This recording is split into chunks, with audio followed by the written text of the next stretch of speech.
प्यारे भक्तों, क्या आप धन की कमी से परेशान हैं? क्या आपकी आर्थिक स्थिति स्थिर नहीं हो रही है? क्या आपका व्यापार सही तरीके से नहीं चल रहा है?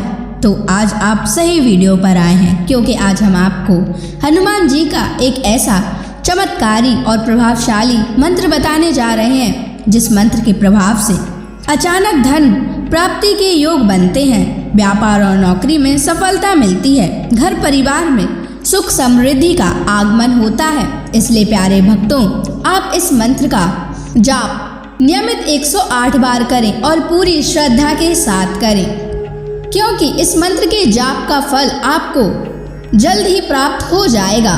हनुमान जी की उपासना और मंत्रों का जाप जो भी भक्त करता है, उसकी सभी मनोकामनाएं पूरी होती हैं और उसकी सभी समस्याएं हमेशा के लिए खत्म हो जाती हैं।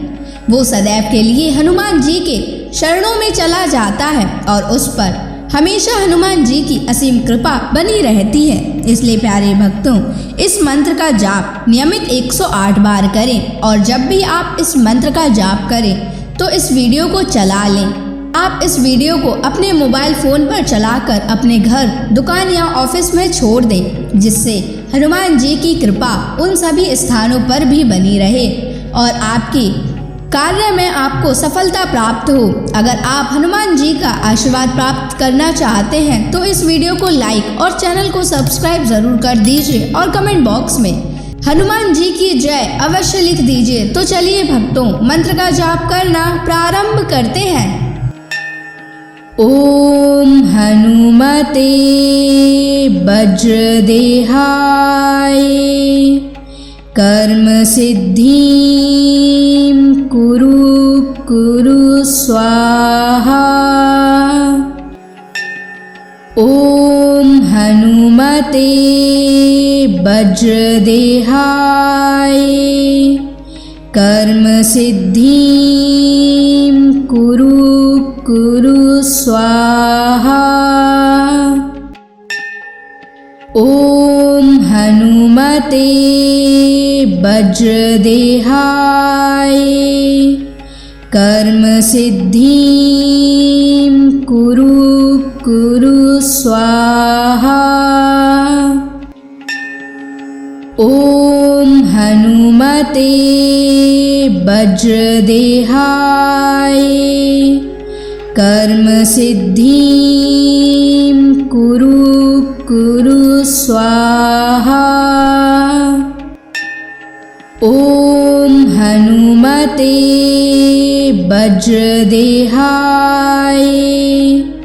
कर्म सिद्धिं कुरु स्वाहा।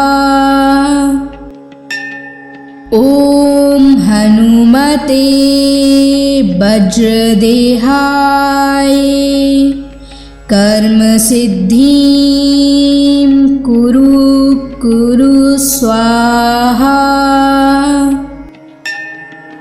ओम हनुमते वज्रदेहाय कर्म सिद्धिं कुरु स्वाहा।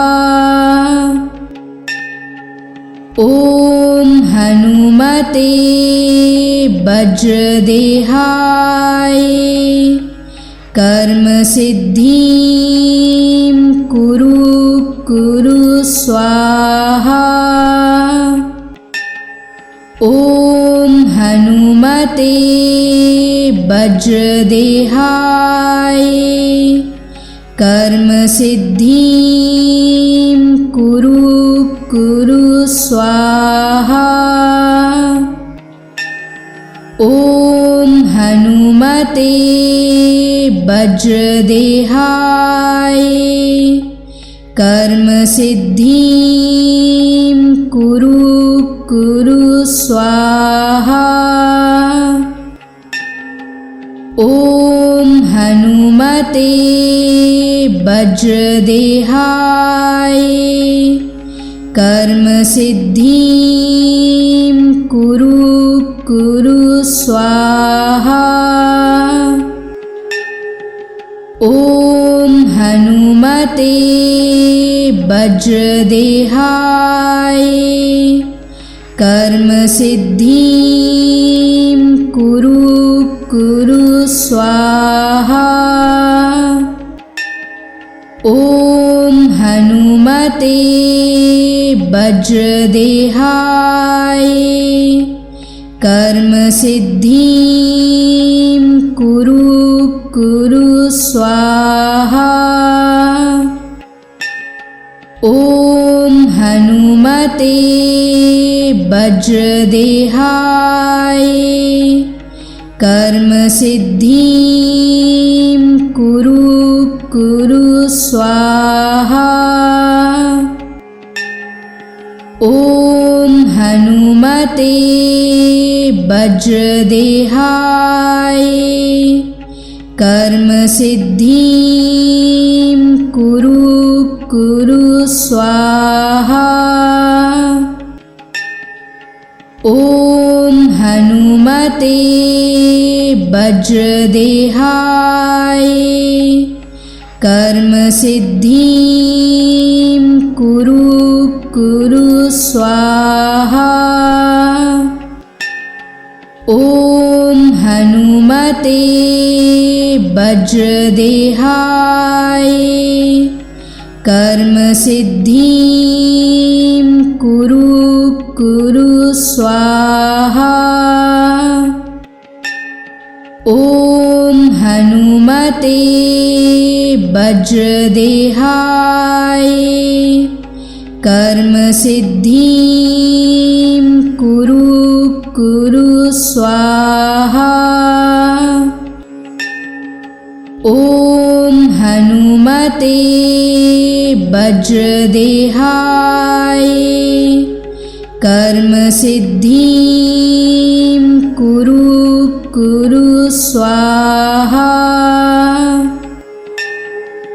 ॐ हनुमते वज्रदेहाय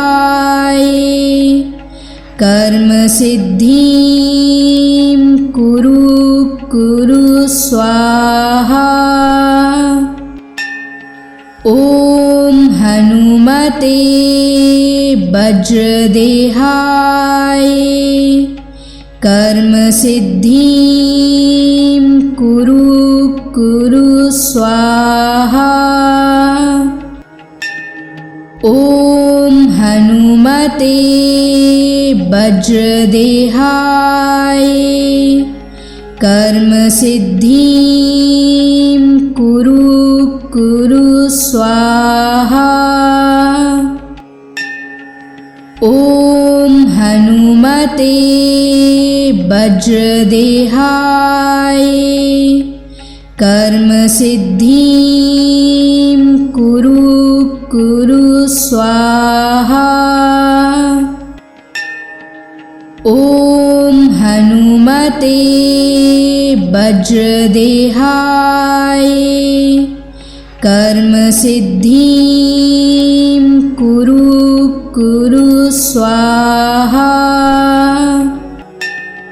ॐ हनुमते वज्रदेहाय कर्म सिद्धिं कुरु कुरु स्वाहा। ॐ हनुमते वज्रदेहाय कर्म सिद्धिं कुरु कुरु स्वाहा। ॐ हनुमते वज्रदेहाय कर्म सिद्धिं कुरु कुरु स्वाहा। ॐ हनुमते वज्रदेहाय कर्म सिद्धिं कुरु कुरु स्वाहा। ॐ हनुमते वज्रदेहाय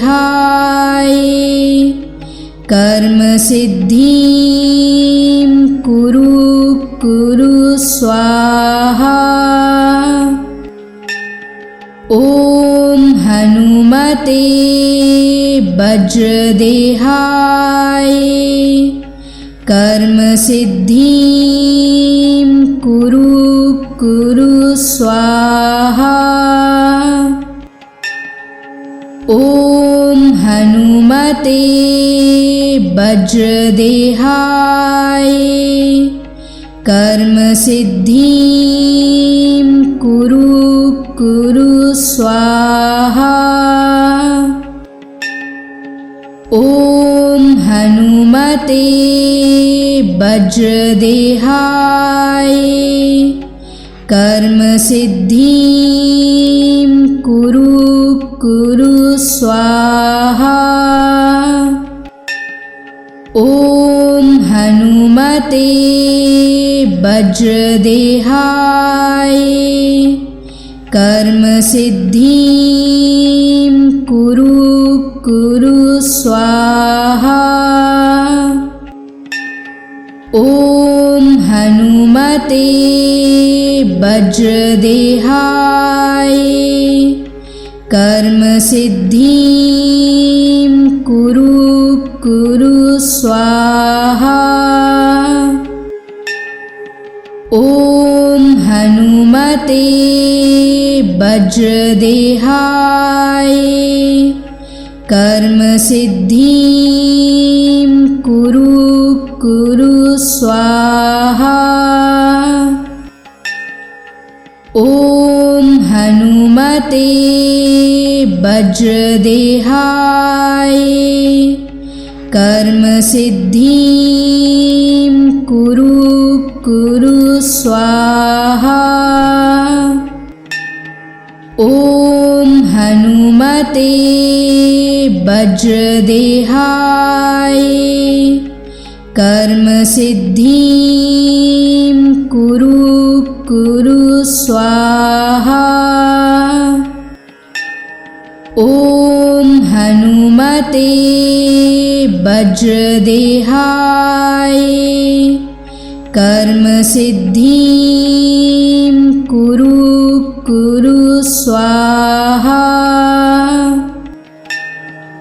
ॐ हनुमते वज्रदेहाय कर्म सिद्धिं कुरु स्वाहा। ॐ हनुमते वज्रदेहाय कर्म सिद्धिं कुरु स्वाहा। ॐ हनुमते वज्रदेहाय कर्म सिद्धिं कुरु स्वाहा। ॐ हनुमते वज्रदेहाय कर्म सिद्धिं कुरु स्वाहा। ॐ हनुमते वज्रदेहाय कर्म सिद्धिं कुरु स्वाहा। ॐ हनुमते वज्रदेहाय कर्म सिद्धिं कुरु स्वाहा। ॐ हनुमते वज्रदेहाय कर्म सिद्धिं कुरु स्वाहा। ॐ हनुमते वज्रदेहाय कर्म सिद्धिं कुरु स्वाहा। ॐ हनुमते वज्रदेहाय कर्म सिद्धिं कुरु कुरु स्वाहा। ॐ हनुमते वज्रदेहाय कर्म सिद्धिं कुरु कुरु स्वाहा। ॐ हनुमते वज्रदेहाय कर्म सिद्धिं कुरु कुरु स्वाहा। ॐ हनुमते वज्रदेहाय कर्म सिद्धिं कुरु कुरु स्वाहा। ॐ हनुमते वज्रदेहाय कर्म सिद्धिं कुरु कुरु स्वाहा। ॐ हनुमते वज्रदेहाय कर्म सिद्धिं कुरु कुरु स्वाहा। ॐ हनुमते वज्रदेहाय कर्म सिद्धिं कुरु कुरु स्वाहा। ॐ हनुमते वज्रदेहाय कर्म सिद्धिं कुरु कुरु स्वाहा। ॐ हनुमते वज्रदेहाय कर्म सिद्धिं कुरु कुरु स्वाहा।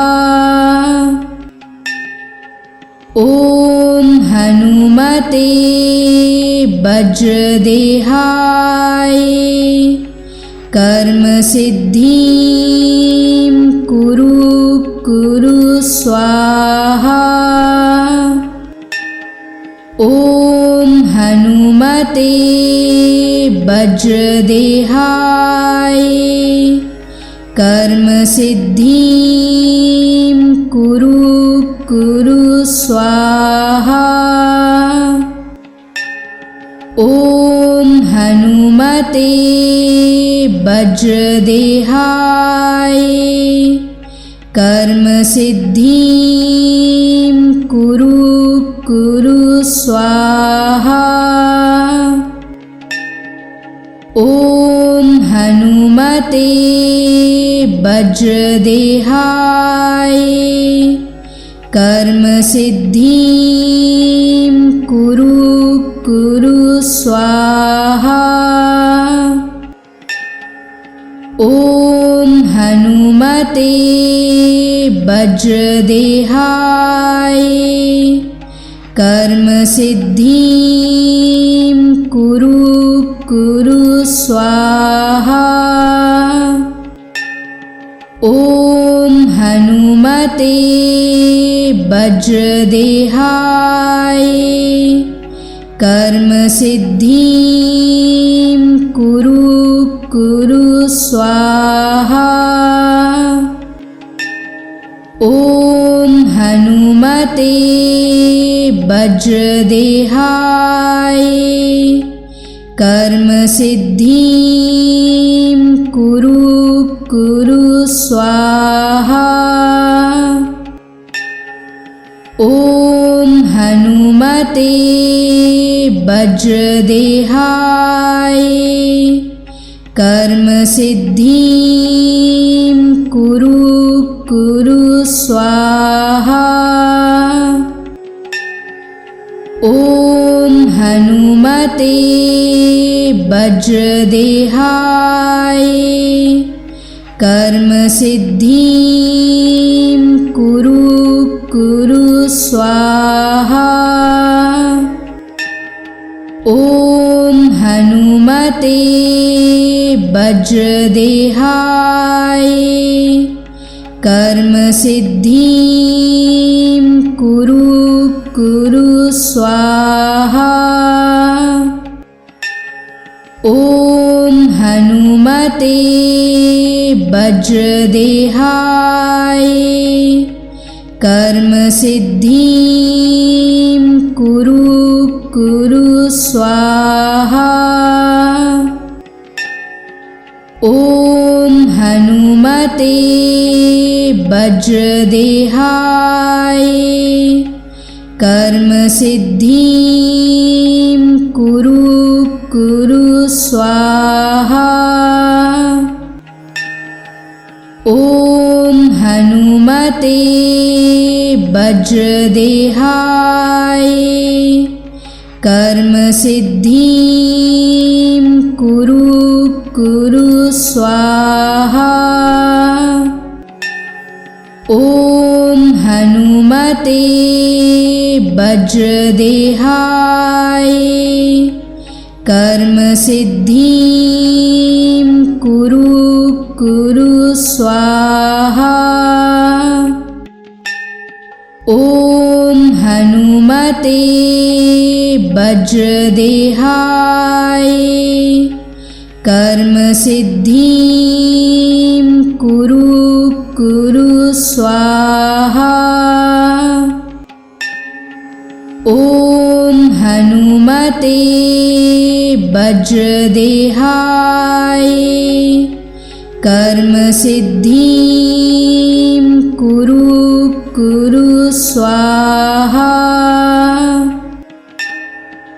ॐ हनुमते वज्रदेहाय कर्मसिद्धिं कुरु स्वाहा। ॐ हनुमते वज्रदेहाय कर्मसिद्धिं कुरु स्वाहा। ॐ हनुमते वज्रदेहाय कर्मसिद्धिं कुरु स्वाहा। ॐ हनुमते वज्रदेहाय कर्मसिद्धिं कुरु स्वाहा।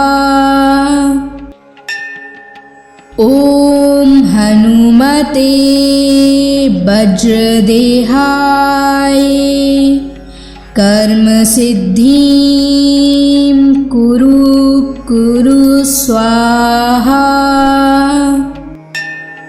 ॐ हनुमते वज्रदेहाय कर्मसिद्धिं कुरु स्वाहा। ॐ हनुमते वज्रदेहाय कर्मसिद्धिं कुरु स्वाहा।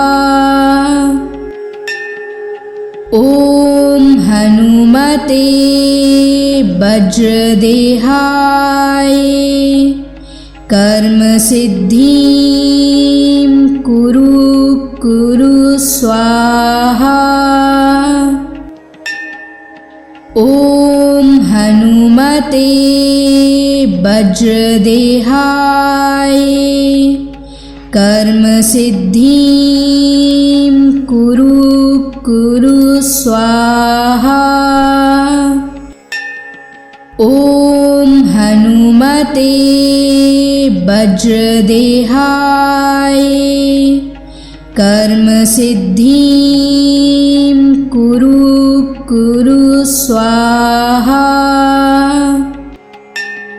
ॐ हनुमते वज्रदेहाय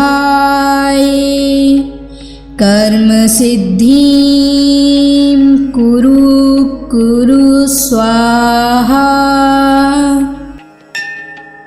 ॐ हनुमते वज्रदेहाय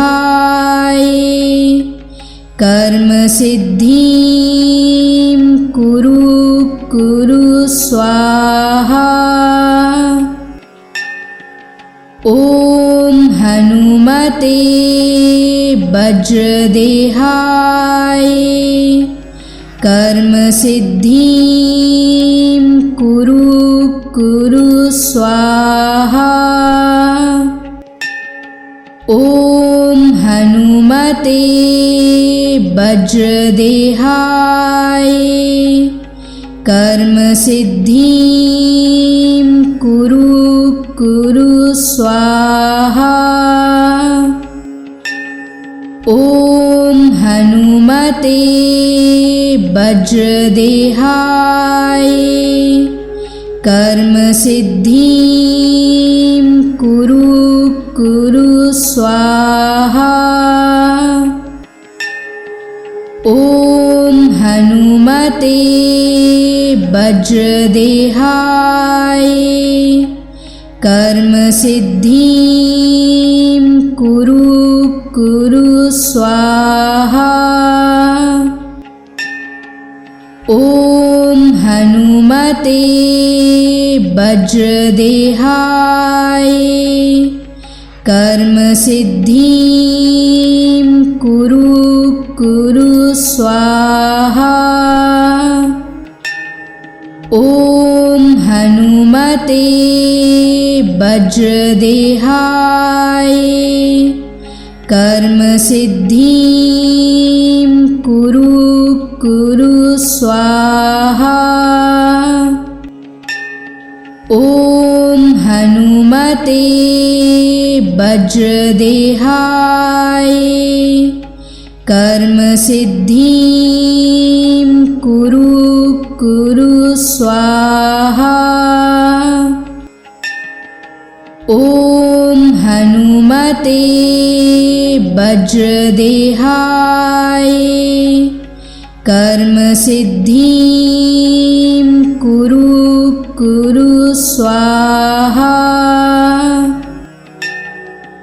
ॐ हनुमते वज्रदेहाय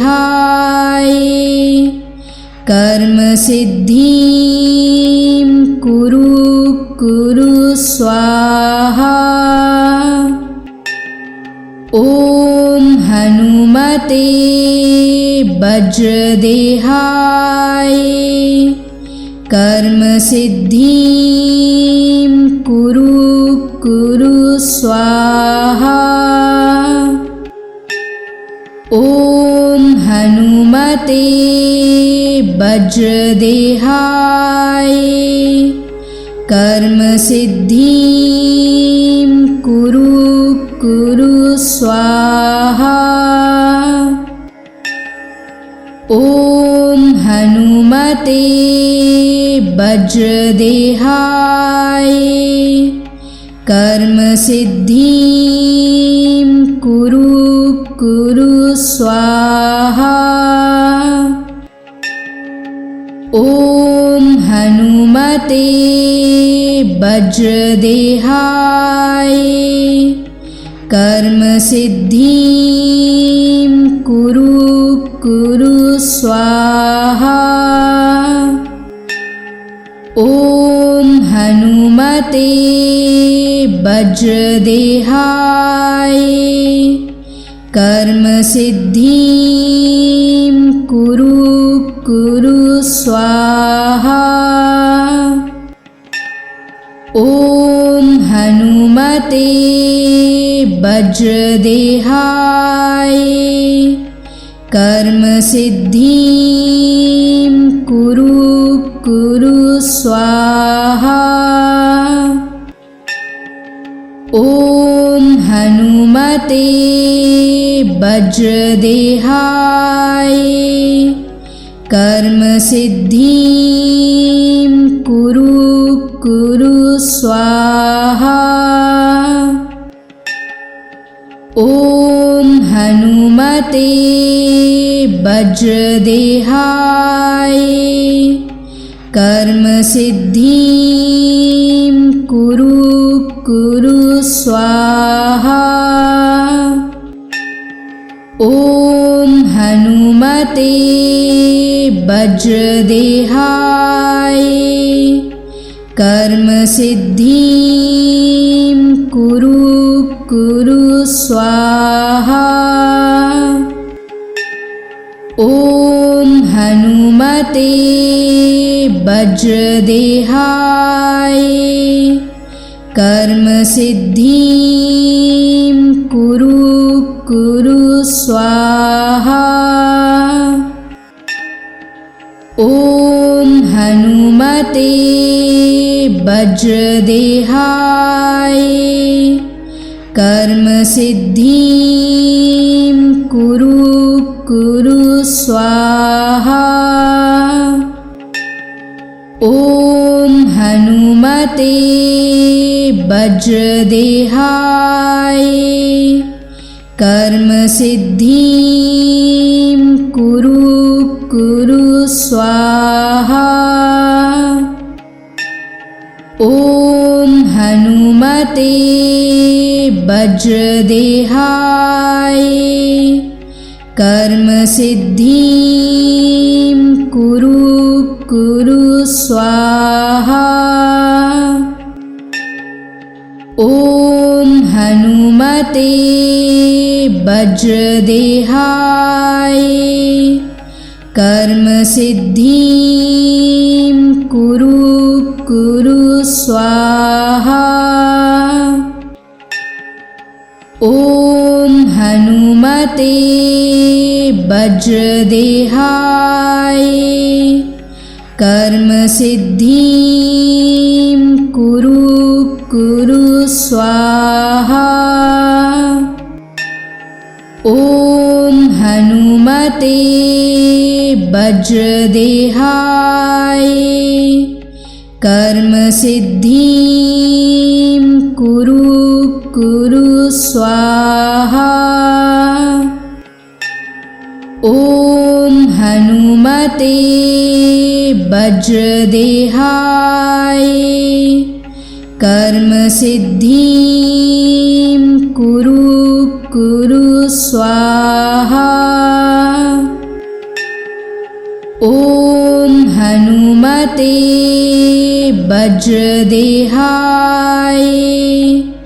कर्म सिद्धिं कुरु स्वाहा। ॐ हनुमते वज्रदेहाय कर्म सिद्धिं कुरु स्वाहा। ॐ हनुमते वज्रदेहाय कर्म सिद्धिं कुरु स्वाहा। ॐ हनुमते वज्रदेहाय कर्म सिद्धिं कुरु स्वाहा। ॐ हनुमते वज्रदेहाय कर्म सिद्धिं कुरु स्वाहा। ॐ हनुमते वज्रदेहाय कर्म सिद्धिं कुरु स्वाहा। ॐ हनुमते वज्रदेहाय कर्म सिद्धिं कुरु स्वाहा। ॐ हनुमते वज्रदेहाय कर्म सिद्धिं कुरु कुरु स्वाहा। ॐ हनुमते वज्रदेहाय कर्म सिद्धिं कुरु कुरु स्वाहा। ॐ हनुमते वज्रदेहाय कर्म सिद्धिं कुरु कुरु स्वाहा। ॐ हनुमते वज्रदेहाय कर्म सिद्धिं कुरु कुरु स्वाहा। ॐ हनुमते वज्रदेहाय कर्म सिद्धिं कुरु कुरु स्वाहा। ॐ हनुमते वज्रदेहाय कर्म सिद्धिं कुरु कुरु स्वाहा। ॐ हनुमते वज्रदेहाय कर्म सिद्धिं कुरु कुरु स्वाहा। ॐ हनुमते वज्रदेहाय कर्म सिद्धिं कुरु कुरु स्वाहा। ॐ हनुमते वज्रदेहाय कर्म सिद्धिं कुरु कुरु स्वाहा। ॐ हनुमते वज्रदेहाय कर्म सिद्धिं कुरु कुरु स्वाहा। ॐ हनुमते वज्रदेहाय कर्म सिद्धिं कुरु कुरु स्वाहा। ॐ हनुमते वज्रदेहाय कर्म सिद्धिं कुरु कुरु स्वाहा। ॐ हनुमते वज्रदेहाय कर्म सिद्धिं कुरु कुरु स्वाहा। ॐ हनुमते वज्रदेहाय कर्म सिद्धिं कुरु कुरु स्वाहा। ॐ हनुमते वज्रदेहाय कर्म सिद्धिं कुरु कुरु स्वाहा। ॐ हनुमते वज्रदेहाय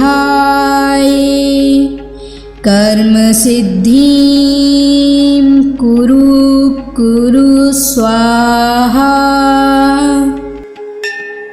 ॐ हनुमते वज्रदेहाय कर्म सिद्धिं कुरु कुरु स्वाहा। ॐ हनुमते वज्रदेहाय कर्म सिद्धिं कुरु कुरु स्वाहा।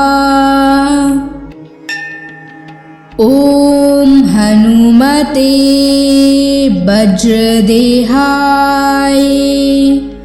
कर्म सिद्धिं कुरु स्वाहा। ॐ हनुमते वज्रदेहाय कर्म सिद्धिं कुरु स्वाहा। ॐ हनुमते वज्रदेहाय कर्म सिद्धिं कुरु स्वाहा। ॐ हनुमते वज्रदेहाय कर्म सिद्धिं कुरु स्वाहा। ॐ हनुमते वज्रदेहाय कर्म सिद्धिं कुरु स्वाहा।